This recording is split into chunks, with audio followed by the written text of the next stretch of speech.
Hello students, study with Rajan group YouTube channel पर आपका स्वागत है।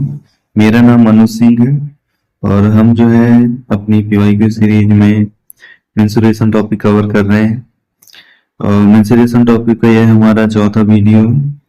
पिछली 3 वीडियो जिसमें हमने ज़्यादातर थ्योरेटिकल चीज़ें ही की है, ये हमारा जो वीडियो रहेगा इसमें जो है मोस्टली हम जो है क्वेश्चंस ही करेंगे। थ्योरेटिकल पार्ट हमारा जितना भी था प्रॉब्लम्स के थ्रू वो कवर हो चुका है।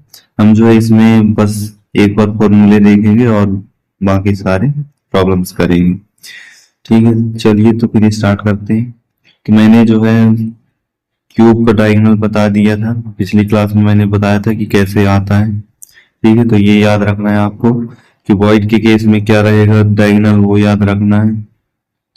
और जो है इसका रोम्बस, रोम्बस है ये यानी कि समतल समचतुर्भुज रोम्बस। ठीक है, रोम्बस है। ठीक, इसका एरिया आता कैसे वो मैं बता दे रहा हूँ कैसे आता है। ये जो है मान लो कि ये वाला क्या है, D1 डायगोनल है। ठीक है, पूरी लेंथ लास्ट तक यहाँ से लेके यहाँ तक की ये क्या है, D1 है। ठीक, और ये वाली लेंथ पूरी यहाँ से यहाँ तक ये क्या है, D2। ठीक है, मान लो D1 और D2 डायगोनल है इसके।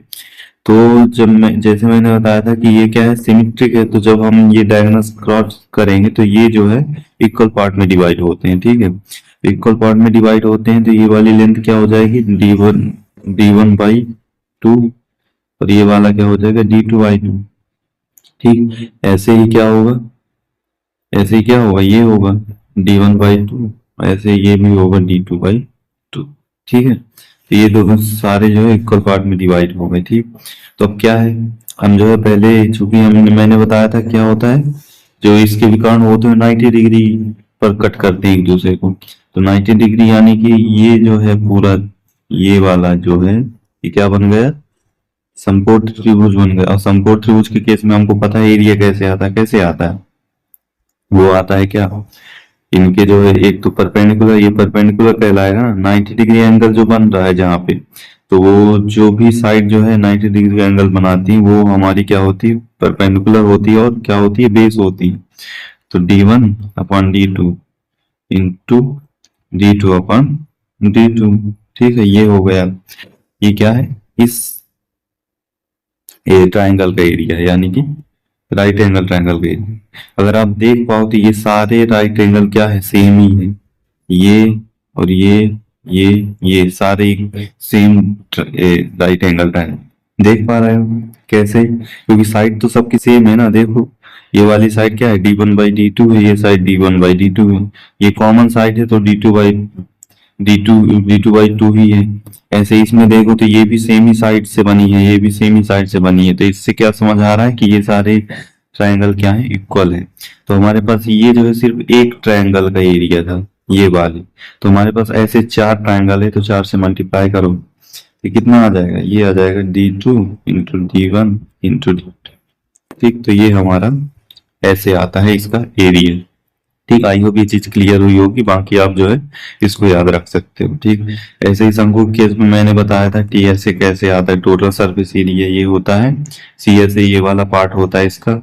एल जो है यहाँ पे क्या होती है, स्लैंट हाइट होती है, ये चीज याद रखना। एच तो हाइट है और आर रेडियस है। ठीक, तो ये इसको एक बार देख लेना, वॉल्यूम जो है इसका ये रहता है शंकु का। ठीक, ऐसे ही फिर मैंने एक जनरल मतलब त्रिभुज लिया था, तो उस केस में कैसे एरिया निकालते हैं, कोई भी रैंडम साइड होगी, कोई फिक्स ट्रायंगल नहीं होगा। ठीक है, इस तरह के ट्रायंगल जिसमें सारी साइड अनइक्वल होती है उनको शायद क्या बोलते हैं, आइसोलीन। ठीक है, ऐसा करके कोई नाम होता है ट्रायंगल का। ठीक है, तो वो बोलते हैं। ठीक, तो ये होता है उसका एरिया निकालने का फॉर्मूला। ठीक है, इसको सेमी पेरीमीटर बोलते हैं। ठीक, ये मैंने बताया था सेमी पेरीमीटर क्यों बोलते हैं, क्योंकि सेमी पेरीमीटर यानी कि अर्ध परिमाप, यानी कि परिमाप का आधा। ठीक है, अब ये है क्या, इक्विलेटरल ट्रायंगल। इक्विलेटरल ट्रायंगल यानी कि सारी साइड्स क्या है, इक्वल है, तो उस केस में एरिया हमारा होता है ये। ठीक, तो ये था हमारा पिछली क्लास का डिस्कशन, जिसमें हमने जितने भी थ्योरेटिकल चीजें कवर की थी वो मैंने एक बार में डिस्कस कर दी है। अब हम चलते हैं अपने क्वेश्चन की तरफ। ठीक है। अब इसमें आपको क्या देखना है, एक आयत की लंबाई है, चौड़ाई है, और क्या पूछा है, क्षेत्रफल के बारे में। ठीक है, तो क्षेत्रफल के बारे में पूछा है तो पहली बात तो हमें पता होना चाहिए कि क्षेत्रफल यानी कि एरिया क्या होता है, क्या होता है, ए इंटू बी। अगर ये रेक्टेंगल है, ये चौड़ाई है, बी लंबाई है, तो इसका एरिया क्या होगा, ये होगा। अब इसमें पूछा क्या है, इसमें पूछा है कि किसी आयत की लंबाई को 20% बढ़ाए। ठीक है, तो ये क्षेत्रफल पे प्रभाव देखना है ना। तो अब इसको मान लो मैंने ए को कर दिया कितना, 20% बढ़ाया ना, तो 120%, ठीक, इंटू बी। तो एरिया जो है मेरा यहाँ से ये हो जाएगा, होगा कि नहीं होगा, ये हो जाएगा। अब फिर से अब क्या कर रहे हैं, फिर से और चौड़ाई जो है 10% घटा रहे हैं। अब जो है इसको क्या कर रहे हैं, ए इंटू 120% इंटू, अब बी को कितना 10% घटा रहे हैं, 10% घटाओगे तो कितना आ जाएगा, 90%। ठीक, तो एक तो ये है, अब इसको टोटल मल्टीप्लाई करोगे तो कितना आएगा, ये आ जाएगा, अरे नहीं है, 108, 108%। ठीक है, ये कितना आ जाएगा, ए इंटू बी इंटू 108%।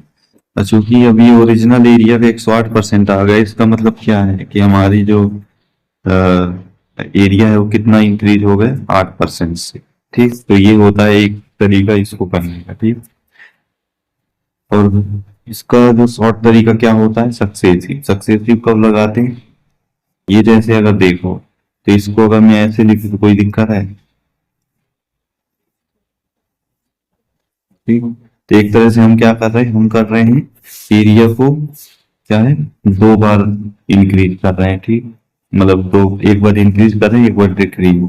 ठीक है, तो इस केस में क्या करते हैं हम, सक्सेसिव लगाते हैं जब हम सेम ही चीज को, ठीक है, सेम ही चीज को क्या करते हैं, इंक्रीज डिक्रीज करते हैं। ठीक है, ओरिजिनल फॉर्म में। ठीक है, तो इसमें क्या होता है, अब मान लो जैसे अगर मान लो ये इक्वल होते हैं, मान लो मैंने एक बार 20% बढ़ाया, दूसरी बार भी 20% बढ़ाया, ये कैसे आ जाता, 120% इंटू 120%, दो बार होता तो स्क्वायर हो जाता। और इसी को हम फिर किस तरह से लिख सकते थे, 1+20/100 ऐसे करके। ठीक है, तो ये कुछ कुछ किस तरह से बन जाता, ये फॉर्मूला आपने देखा था ना, किसमें देखा था, ऐसे करके किसमें देखा था ये चीज, ये टर्म कहाँ आई थी, सीआई में आई। ठीक है, तो सीआई में हम क्या करते थे, सक्सेसिव यूज करके उसका जो है क्या निकालते थे, इफेक्टिव जो भी उसका रेट परसेंट आता था, ठीक है, वो निकालते थे। तो इधर भी सेम ही चीज है, इस वजह से यहाँ पे क्या लग रहा है, सक्सेसिव लग रहा है। ठीक है, सक्सेसिव के बारे में हम और भी डिटेल से पढ़ेंगे जब परसेंटेज टॉपिक पढ़ेंगे। ठीक है, तो अभी के लिए बता दे रहा हूँ कैसे लगता है सक्सेसिव। इसमें क्या है, मैंने बताया था दो, अगर 2% का सक्सेसिव लगाना है तो उसका फॉर्मूला क्या होता है, मान लो कि x% से इंक्रीज कर रहा है और y% से भी इंक्रीज कर रहा है। ठीक है, जब डिक्रीज करेगा तो हम नेगेटिव लेके चलेंगे। ठीक है, लेकिन हम इंक्रीज इंक्रीज अगर मान के चल रहे हैं तो ये इसका फॉर्मूला क्या होता है, x plus Y plus X into Y बटे 100। ये चीज मैंने बता रखी है। ठीक है, तो ये होता है टोटल इफेक्टिव इंक्रीमेंट। ठीक है, तो ऐसे ही क्या है, इस केस में भी करेंगे, लेकिन इसमें क्या है, चूंकि डिक्रीज बोला है तो इसको -10 लेके चलेंगे। ठीक है, तो यही फॉर्मूला यूज होगा इसमें। एक्स की वैल्यू 20 है, क्योंकि पॉजिटिव में है, इंक्रीज बोला है ना, तो पॉजिटिव में लेंगे 20, वाई जो है डिक्रीज है यानी कि नेगेटिव में लेंगे तो ये आ जाएगा 10। और फिर इनको वो करोगे, मल्टीप्लाई करोगे तो कितना आ जाएगा, 100%। तो इसको सॉल्व करो, कितना आएगा, ये आ जाएगा 8%। तो यहाँ से भी ये आंसर आ रहा है। ठीक, तो ये था हमारा इसका डिस्कशन, कैसे सक्सेसिव लगता है इसमें। ठीक है, नेक्स्ट क्वेश्चन की तरफ बढ़ते हैं। नेक्स्ट क्वेश्चन है हमारा, इसमें बोला है कि एक बेलन है यानी कि सिलेंडर है, एक कोन है। ठीक है, तो उसमें क्या है, इक्वल रेडियाई है, यानी कि रेडियस क्या है, इक्वल है, रेडियस इक्वल रेडियस। और क्या बोला है, इक्वल हाइट्स, इक्वल हाइट्स। तो क्या है मतलब, इसका मतलब ये है कि दोनों को सेम मानना है। अगर रेडियस आर है तो ये कोन के लिए भी है और ये सिलेंडर के लिए भी है। हाइट अगर एच है तो ये कोन के लिए भी है और सिलेंडर के लिए भी है। तो हमें वॉल्यूम पता है किसका किसका, वॉल्यूम किसका, बेलन का क्या होता है पाई आर स्क्वायर एच, कोन का क्या होता है, कोन का वॉल्यूम होता है कितना 1/3 पाई आर स्क्वायर। क्यों pi r square, pi r square मतलब आर और एच क्यों ला रहे हैं, क्योंकि क्या बोल रहा है दोनों में सेम है, इसलिए यहाँ जो भी रेडियस हाइट ले रहे हैं यहाँ भी वही रेडियस और हाइट लेंगे। ठीक, तो हो गया। अब इनका क्या है, इनका आपस में रेशियो निकालना है बस, और क्या, रेशियो निकालो 1/3 पाई आर स्क्वायर एच। तो pi r square h pi r square h cut जाएंगे तो 1/3, इसको क्या लिख सकते हैं 3/1। तो ये हमारा क्या हो जाएगा, आंसर हो जाएगा। ठीक, आई होप ये समझ आया होगा, इसमें कुछ था नहीं, डायरेक्ट फॉर्मूला ही था इसमें। नेक्स्ट क्वेश्चन की तरफ बढ़ते हैं। अब ये चीज थोड़ा इंपॉर्टेंट है। अब इसमें क्या है, बोला है 6 मीटर लंबाई, 5 मीटर चौड़ाई, 4 मीटर। अब चूंकि इसमें लंबाई चौड़ाई या ऊंचाई की बात कर रहा है तो ये चीज किसमें होती है हमारी, किसमें होती है, क्यूब में होती है, क्यूबॉइड में होती है, क्यूबॉइड में ही होती है ना लंबाई चौड़ाई की ऊंचाई। ठीक, तो क्यूबॉइड में होती है। तो मैं बना ले रहा हूँ जल्दी से, क्यूबॉइड कैसे दिखेगा।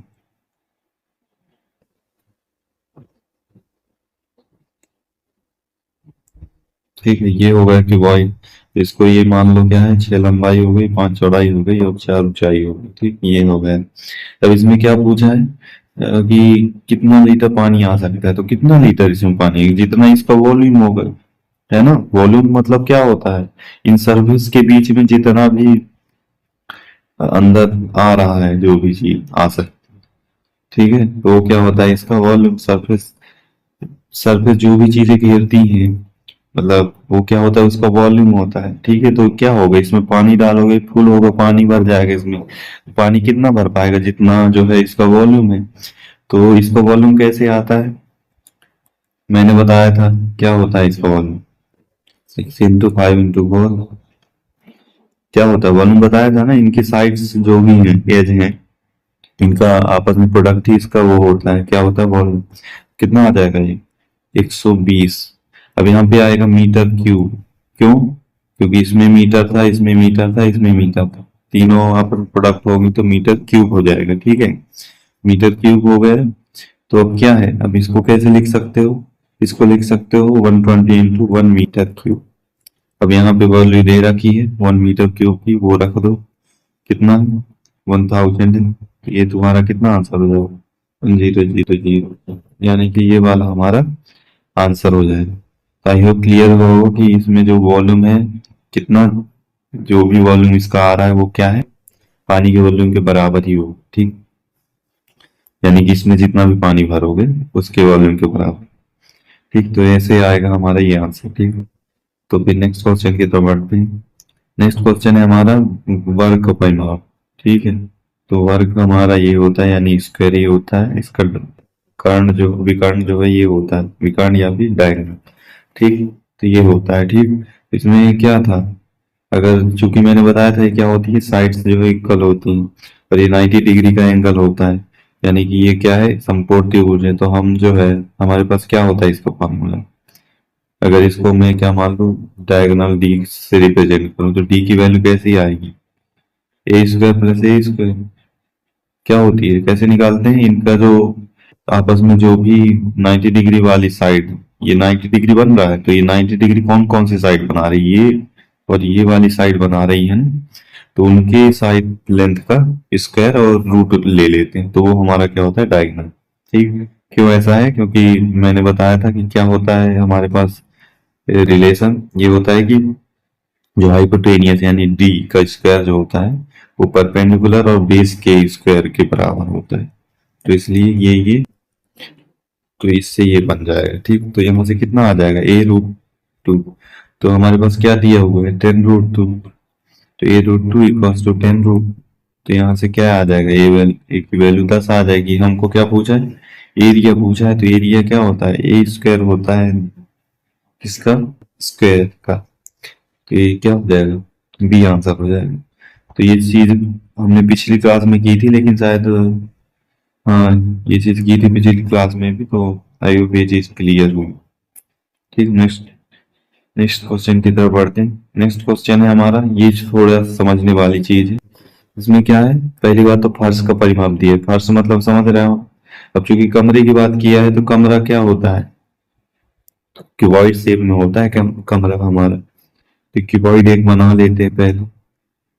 ठीक है, तो ऐसे करके कुछ हमारा एक ये क्यूबॉइड बन गया। ठीक है, तब इसमें क्या है, कमरा का फर्श, फर्श यानी ये नीचे वाला एरिया, नीचे वाला जो फेस है वो, ये क्या है, कमरा है। अब इसका परिमाप की बात की है तो मान लो अगर ए और बी है तो ये क्या है, अल्टीमेटली ये है तो रेक्टेंगल ही है ना। तो फर्श हमारा क्या है, रेक्टेंगल। तो 2a+b = 18 मान सकते हैं, क्योंकि ये जो है रेक्टेंगल का क्या होता है, परिमाप होता है। ठीक, मैंने बताया है कैसे आता है, मैंने साइड लेंथ ए बी मानी है, इसलिए उसका परिमाप जो होगा 2 टाइम्स a+b होगा। ठीक, ये चीज हुई।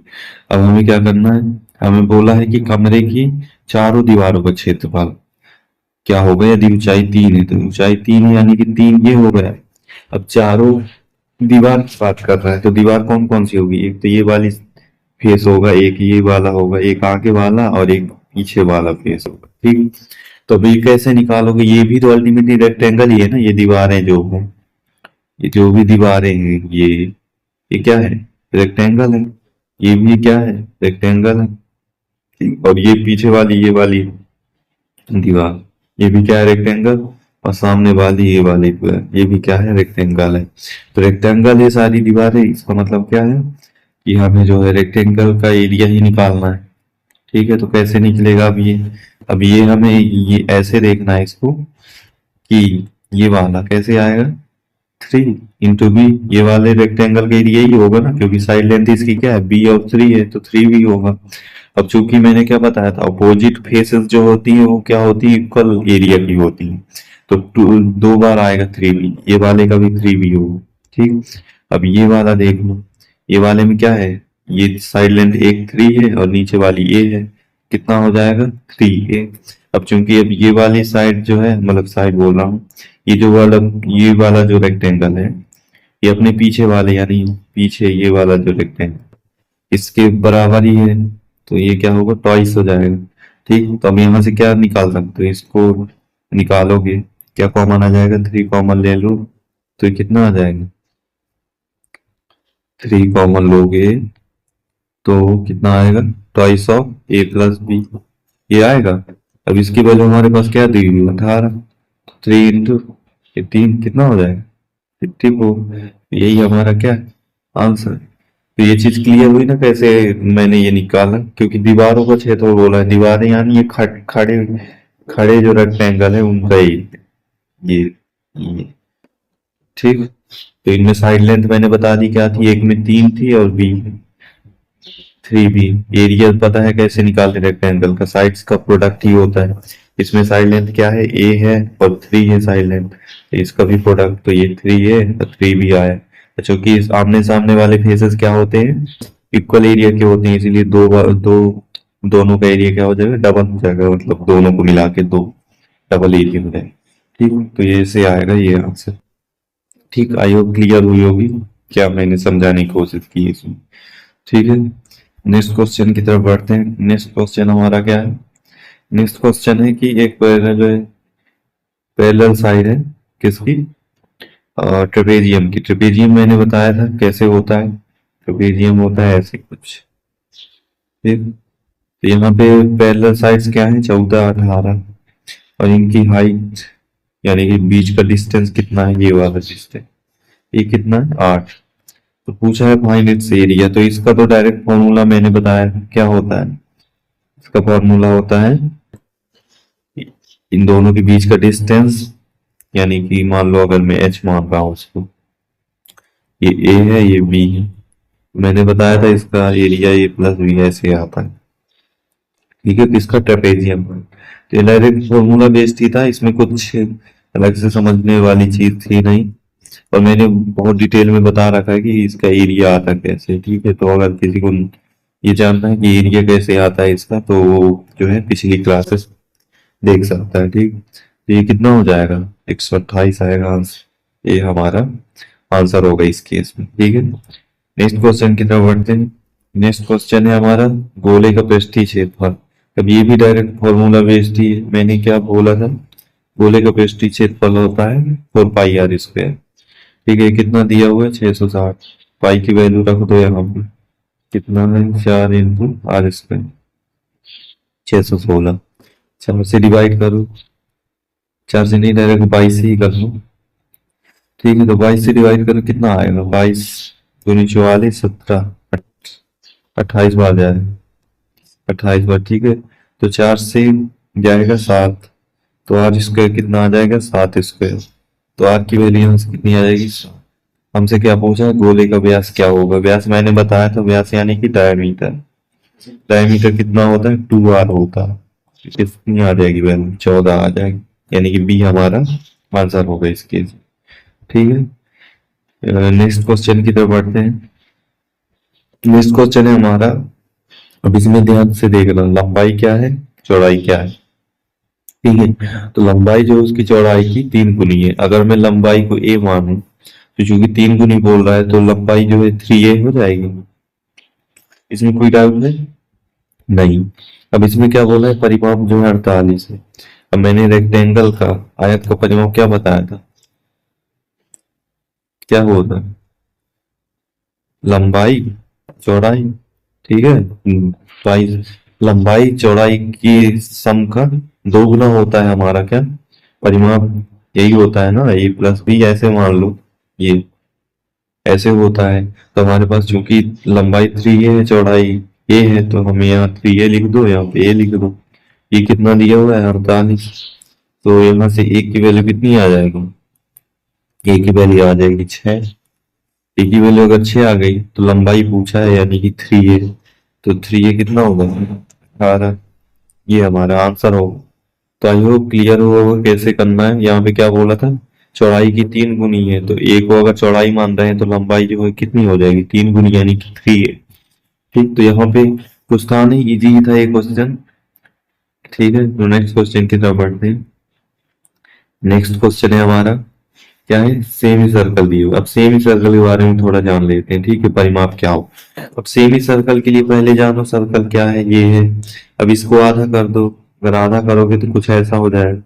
अब ये याद रखना, जब भी हम सर्कल की बात करते हैं ना, तो हमेशा मान के चलना कि ये क्या है, इस तरह है। ऐसा नहीं है कि सिर्फ ये ऐसे लाइन बस है, ये पूरा क्या है, ये भी है, ये मान के चला करो। ठीक है, नॉर्मल केस में हम यही मान के चलेंगे, ये क्या है, सॉलिड टाइप का है। ठीक है, तो ये हो गया। तो अब क्योंकि तुमने कट कर दिया इसको, ठीक है, अब कट कर दिया तो क्या होगा, अब तुम्हारा क्या होता है, मैंने क्या बोला था कि परिमाप यानी पेरीमीटर क्या होता है, मैंने बहुत डिटेल में बताया है। पेरीमीटर ये होता है कि ये जो एरिया है उसको घेरने वाली जो बाउंड्री है उसकी लंबाई यही होती है। तो ये जो है इसका एरिया क्या है, ये है। तो इसमें जो इन्वॉल्व बाउंड्री कौन कौन सी, एक तो ये है और एक ये है। तो हमें तो ये पता है, क्योंकि ये थी ना, इसी को आधा किया है हमने, तो ये कितनी थी 2 पाई r थी कि नहीं थी। सर्कल का पेरीमीटर कितना था 2 पाई r। अब चूंकि हमने इसी को आधा किया है, तो इसका आधा हो जाएगा ये वाला पार्ट। ठीक है, तो कितना हो जाएगा πr। लेकिन ये वाला पार्ट है सिर्फ इतना, ये मत समझना कि ये टोटल आ गया है इसका, नहीं, ये सिर्फ ये वाला पार्ट है, ये यहाँ तक। ठीक है, ये जो ये वाला पार्ट है पूरा, ये अलग है। इसकी लंबाई कितनी होगी, ये तो क्या होता है, मैंने क्या बोला था। अब तुमने इक्वल बांटा है, इसका मतलब क्या है, डायमीटर से कट होगा ही। इक्वल बांटा है ना, ये सेंटर होगा, ये क्या होगा डायमीटर। तो ये क्या है हमारा डायमीटर, ये यानी कि 2r है ये। तो 2r कर लो। अब चूंकि r की वैल्यू दी हुई है, तो अब यहाँ से डायरेक्ट अब तुम्हारा फॉर्मूला क्या बन गया, क्या बन गया πr, क्या, एक मिनट, इसको डायरेक्ट क्या लिख सकते हो, ऐसे लिख सकते हो, कॉमन ले लो, जो चीज कॉमन, r कॉमन है ना, तो π+2 ये कह सकते हो। ये इसका क्या हो गया मतलब एरिया, एरिया नहीं, पेरीमीटर हो गया किसका, अर्ध वृत्त का, यानी कि सेमी सर्कल का क्या हो गया, ये पेरीमीटर हो गया। ये डायरेक्ट ऐसे शॉर्ट में फॉर्मूला लिखा होता है, लेकिन इतना वो करने की जरूरत नहीं है। जब हमको दिख रहा है कि कैसे पेरीमीटर आता है, तो ऐसे इस तरह से फॉर्मूले लिख के कोई फायदा नहीं है। बस आपको समझ आना चाहिए कि हाँ पेरीमीटर क्या है और कैसे यहाँ तक हम पहुंचे यहाँ तक। ठीक है, तो मैंने समझा दिया कि ये कैसे आता है। ठीक, तो अब इसमें डायरेक्ट ही वैल्यू पुट कर सकते हो।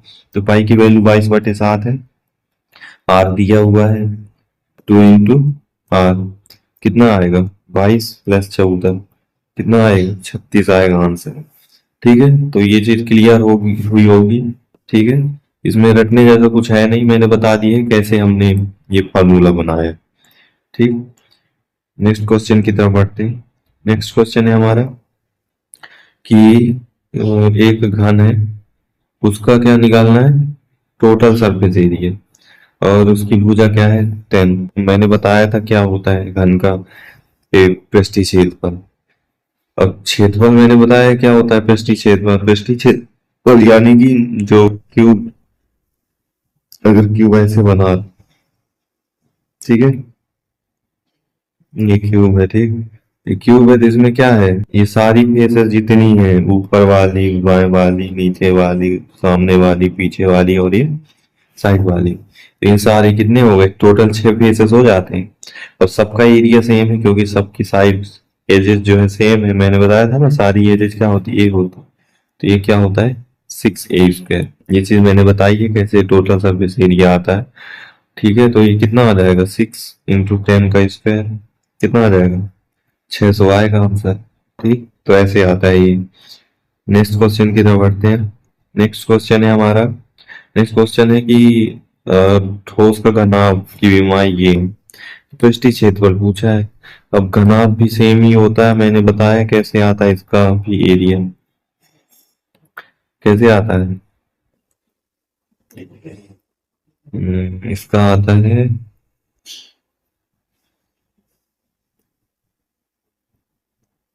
ठीक, ये हो गया हमारा घनाभ।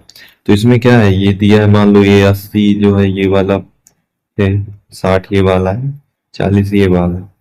ठीक, अब इसको अलग भी लिख सकते हो, ऐसा जरूरी नहीं कि इसी को 80 मानो, इसको 60 भी मान सकते हो, इसको 80 मान के इसको 40, या फिर इसको 80 मान लो, इसको 40 मान लो, इसको 60। इसमें कोई वो नहीं है, बस ये होता होगा इससे कि ओरिएंटेशन चेंज हो जाएगा। ओरिएंटेशन मतलब समझ रहे हैं, ओरिएंटेशन मतलब एक तरह से ये मान लो कि अगर जैसे ये सिलेंडर था, हम जनरली सिलेंडर ऐसे रखते हैं, लेकिन सिलेंडर को ऐसे भी तो रख सकते हैं। तो कुछ इस तरह से ओरिएंटेशन चेंज हो जाएगा, बाकी कुछ चेंज नहीं होगा, सारी चीजें सेम ही रहे। ठीक है, तो ये था। तो हमें क्या करना है, हमें निकालना है कुल सरफेस एरिया। मैंने बताया है कि ये वाला और ये वाला इक्वल होते हैं। ठीक है, तो इसका क्या होता है, अगर मैं जनरल मान के चलूं, ए था, ये बी था, ये सी था। ठीक, तो ये वाला एरिया कितना आएगा, इस रेक्टेंगल में क्या क्या है, सी है, बी है, साइड लेंथ इस रेक्टेंगल कितनी है, सी बी है, तो कितना आ जाएगा इसका एरिया, बी सी हो जाएगा। ऐसे ही ये वाला है, इसमें कौन कौन सी साइड लेंथ है, एक ए है, एक बी है ये वाली, ठीक, सॉरी, एक ए है और ये सी है, सी, ये वाली हाइट जो है वो क्या है, सी। तो ए और सी इन्वॉल्व है, तो ए प्लस सी, ठीक, ए इंटू सी, सॉरी, एरिया। ये कितनी हो गई ये वाला। अब नीचे वाला देखो, नीचे वाला क्या है, इसमें कौन कौन सी है, ए है और बी साइड है, तो कितना हो जाएगा एरिया, ए इंटू बी, यानी कि ए बी। ठीक, अब ये क्या है, अब ये सारी जो रेक्टेंगल है वो दो दो है, मैंने बताया था ना, ये सामने वाला मतलब ये वाला और ये वाला, इसका एरिया सेम, इसलिए सारी जो है दो बार आएंगे, कितना हो जाएगा, ट्वाइस हो जाएगा। तो ये होता है हमारा क्यूबॉइड का सरफेस एरिया।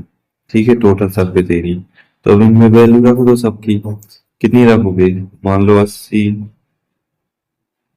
ठीक है, वैल्यू रख दो। ठीक, मैं इस ऑर्डर में नहीं लिख रहा हूँ, ठीक है, तो ये मत समझना, लेकिन इसमें आप डायरेक्ट वैल्यू पुट कर सकते हो, ए की वैल्यू 80 मान के, बी की 60 और सी की 40। ठीक है, तो मैं जो है रैंडम तरीके से कर रहा हूँ, तो ठीक है। तो कितना हो जाएगा ये 40 इंटू 80। अब इसमें से क्या है, 0 0 सारे कॉमन ले लो जितने आ सकते हैं। ठीक है, तो कितना आएगा कॉमन, 100 आ जाएगा कॉमन। दो दो जीरो है ना सब में, तो 100 कॉमन आ जाएगा, तो 100 कॉमन ले लो। बाकी लिखो तो 48 6 चौको 24 8 चौको 32। कितना आ जाएगा ये, 200 इंटू कितना है, ये आ जाएगा 104। 8 4 12 2, ठीक 104 आ गया, यानी कि 208 00, यानी कि ये हमारा आंसर होगा। ठीक, तो आई होप ये चीज क्लियर होगी कैसे टोटल सरफेस एरिया आता है किसका, क्यूबॉइड। ठीक, नेक्स्ट क्वेश्चन की तरफ बढ़ते हैं। नेक्स्ट क्वेश्चन है हमारा, यदि किसी वृत्त की त्रिज्या में 30% 50% कम कर दिया जाए तो उसके क्षेत्रफल में कितना कमी है। अब क्या होता है हमारा पाई आर स्क्वायर। अब इसमें हम क्या कर रहे हैं, इसमें कर रहे हैं आर में चेंज। आर में चेंज क्या कर रहे हैं, आर ये था,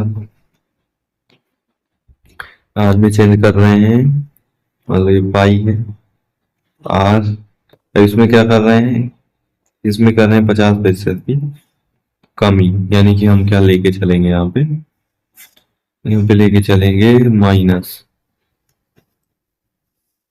ठीक है, क्या लेके चलेंगे, माइनस, सॉरी यहाँ पे माइनस होगा, और ये क्या होगा, चूंकि दो बार कर रहे हैं, दो बार कर रहे हैं नहीं, इसकी पावर क्या होगी 2, क्योंकि आर में चेंज कर रहे हैं ना, तो ये जो है यहाँ से ये चेंज हो गया, तो इसका मतलब क्या है, पाई आर स्क्वायर 1 - 50/100 का स्क्वायर। ठीक है, तो ये कुछ कुछ जाना माना लग रहा है किससे, सी आई से, क्योंकि सी आई में सिर्फ क्या होता है, पॉजिटिव होता है, लेकिन इससे मैं क्या सिर्फ रिलेट करना चाह रहा है कि इसमें भी सक्सेसिव लगेगा और कुछ नहीं। ठीक है, तो इस तरह से होता है, तो इसमें भी सक्सेसिव लगेगा 2 बार, तो -50 मैंने बताया था सक्सेसिव का क्या होता है, x+y+xy/2। ठीक परसेंट, तो अब इसमें क्या है, सारे नेगेटिव है, तो ये क्या हो जाएगी, ये वाले पॉजिटिव हो जाएगी, माइनस माइनस प्लस हो जाएगा, 50 × 50/100%, तो कितना आएगा, ये आएगा -75%। तो क्या है, डिक्रीज एरिया जो है कितने से कम हो जाएगा, तो 75% एरिया कम हो जाएगा। ठीक है, तो आई होप ये चीज क्लियर हुई होगी। नेक्स्ट क्वेश्चन की तरफ बढ़ते हैं। नेक्स्ट क्वेश्चन है, एक शंकु का आधार जो है ये है, आधार का व्यास जो है ये है, व्यास यानी कि 2r, अगर रेडियस r मान रहे हैं तो व्यास को हो जाएगा 2r, r की वैल्यू कितनी आ जाएगी 7। अब इसमें क्या बोला है, ऊंचाई 24 है, शंकु बना लेते हैं। एक कोई शंकु है, ठीक है, इसकी ऊंचाई जो है, ऊंचाई यानी डायरेक्ट ऊंचाई कितनी है 24। ठीक, तो यहाँ पे ये होता है, रेडियस कितना है 7। अब ये याद रखना मैंने क्या बोला था, ये जो होता है, क्योंकि ये सिमेट्रिक फिगर है, ये इधर से सेम है, तो इधर से अगर सेंटर की तरफ जाओगे तो ये क्या होगा, 90 डिग्री का एंगल बना। 90 डिग्री का एंगल यानी कि क्या, समकोण त्रिभुज। समकोण त्रिभुज है, इसका मतलब हम क्या लगा सकते हैं यहाँ पे, समकोण त्रिभुज के हाइपोटेन्यूज निकालने का रिलेशन क्या होता है, डी इक्वल्स टू, डी नहीं एल ही मान लो, स्लैंट हाइट निकालनी है ना हमको, तो एल मान के चलो, क्योंकि हमने ये अपने फॉर्मूले में एल माना था। तो यहाँ से एल की वैल्यू कितनी आ जाएगी, √7 का स्क्वायर 24 का स्क्वायर। जब इसको सॉल्व कर लो, तो सॉल्व करो कितना आएगा, 49, 24 कितना आएगा, ये होता है 400 नहीं, 576। ठीक, तो इसको सॉल्व करो कितना आएगा, 625, तो ये आ जाएगा कितना, 25।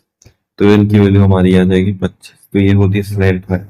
ठीक है, तो आई होप ये चीज क्लियर हुई होगी, क्यों मैंने क्या बताया मैंने, इसमें सिर्फ इम्पोर्टेंट ये था कि आपको ये पता हो कि अगर ये, ठीक है, शंकु मान लो, ठीक है, और यहाँ पे क्या है, रेडियस 7 है और ये 24 है, ये क्या है, समकोण त्रिभुज है, तो इसका जो है ये रिलेशन क्या होता है, एल स्क्वायर 24 स्क्वायर 7 स्क्वायर, यही होता है रिलेशन। तो यहाँ से ये वैल्यू निकाल सकते हो। ठीक, यहाँ से ये आ गए 25। तो आई होप चीजें क्लियर हुई होंगी। ये लास्ट क्वेश्चन कर लेते हैं। इसमें कुछ है नहीं, वैसे आप लोग डायरेक्ट कर सकते हो। एरिया दिया हुआ है यानी कि ए स्क्वायर, और हमसे क्या पूछा है, एक व्यक्ति जो है चारों तरफ चक्कर लगाता है, उसकी कितनी दूरी तय करनी हो। चारों तरफ चक्कर लगाता है यानी कि क्या है, एक पॉइंट से, मान लो ये रेक्टेंगल था, मतलब रेक्टेंगल नहीं स्क्वायर है, यहाँ से एक चक्कर लगाया यहाँ आ गया, तो ये लंबाई पूछा है इसकी। और ये क्या है, इसकी लंबाई क्या होती है, पेरीमीटर यानी कि 4 है। ए स्क्वायर दिया है, 4 की वैल्यू निकाल। ठीक है, तो ये चीज आप कर लेंगे। नेक्स्ट क्वेश्चन की तरफ बढ़ते हैं। नेक्स्ट क्वेश्चन है कि एक ग्राफ की लंबाई चौड़ाई है, उसकी ऊंचाई का अनुपात है, उसका आयतन ये है। तो इसमें क्या है, कुछ नहीं, अनुपात को हम जो है, अनुपात जो है ये होता है, ठीक है, तो हम इसको क्या करेंगे, इसको जो है एक्चुअल में लिख देते हैं। अगर अनुपात में ये है तो इनकी एक्चुअल वैल्यू मान लो x मल्टीप्लाई करने से ये आ जाती। ठीक, तो अब क्या है, आयतन ये दिया है, आयतन कैसे निकालते हैं, एक्चुअल हो गई ना लेंथ, एक्चुअल होगी तो आयतन कैसे निकालते हैं घनाभ का, इनकी साइड्स का यानी कि एजेस का जो है क्या लेते हैं, प्रोडक्ट लेते हैं। तो कितना आ जाएगा 1296, कितना आएगा ये, 6 × 6 x³ आ जाएगा। 1296 को 6 से डिवाइड करोगे 216 एक्स, ये किसका क्यूब होता है, 6 का क्यूब होता है, अगर किसी को नहीं पता है तो एक्स की वैल्यू कितनी आ जाएगी 6। तो ये हमारा आंसर होगा, नहीं सॉरी ये नहीं होगा आंसर, ये तो एक्स की वैल्यू बस आई है ना, हमको क्या चाहिए, हमको चाहिए लंबाई। तो लंबाई हमारी क्या है, लंबाई हमारी है, क्या दिया हुआ है, लंबाई चौड़ाई ऊंचाई का अनुपात है, यानी कि ये लंबाई चौड़ाई ऊंचाई, यानी कि लंबाई चौड़ाई ऊंचाई, तो लंबाई कितनी है 3x है, तो हमें क्या चाहिए 3x की वैल्यू चाहिए। ठीक है, तो हमें अगर 3x की वैल्यू चाहिए तो x की वैल्यू 6 है, 3x की वैल्यू कितनी हो जाएगी 18। तो ये हमारा क्या होगा, आंसर होगा। ठीक, तो आज की क्लास में इतना ही करते हैं, बाकी चीजें देख लेना। समकोण त्रिभुज है, आधार है, लंब क्या होगा, ये चीज आई होप आप लोग कर सकते हो। मैंने समकोण त्रिभुज के बारे में जितने भी, मतलब जो भी बेसिक जो फॉर्मूले थे या रिलेशन थे वो सब मैंने बता दिए। तो ये होमवर्क है आपके लिए, आप करके आना ये थी। नेक्स्ट क्वेश्चन क्या है, एक बेलन की त्रिज्या है, उसका सीधा से पूछा है, तो ये भी आई होप कर लोगे। अब बहुत बार बेलन के बारे में हम पढ़ चुके हैं, तो ये भी आपके लिए होमवर्क रहेगा। इसमें क्या है, एक टुकड़े में कितने वर्ग काटे जा सकते हैं, हाँ, ये चीज थोड़ी नहीं है, लेकिन तब भी आप लोग जो है होमवर्क में ट्राई करना, इसको नेक्स्ट क्लास में डिस्कस करेंगे। चलिए आज की क्लास में इतना ही। आई होप आज की क्लास तो एटलीस्ट आपको थोड़ा इजी लगी होगी, क्योंकि इसमें हमने थ्योरेटिकल चीजें ना के बराबर ही की है, हमने प्रॉब्लम सीखी है। तो आई होप क्लास जो है अच्छी लगी होगी। सब लोग जो है वीडियो को लाइक कर देना और अपने दोस्तों के साथ शेयर कर देना। अगर कोई हमारे टेलीग्राम डिस्कशन ग्रुप में नहीं है तो वो जो है लिंक के थ्रू ज्वाइन कर सकता है, हम जो है डिस्क्रिप्शन में लिंक जो है प्रोवाइड करा है। ठीक है, धन्यवाद।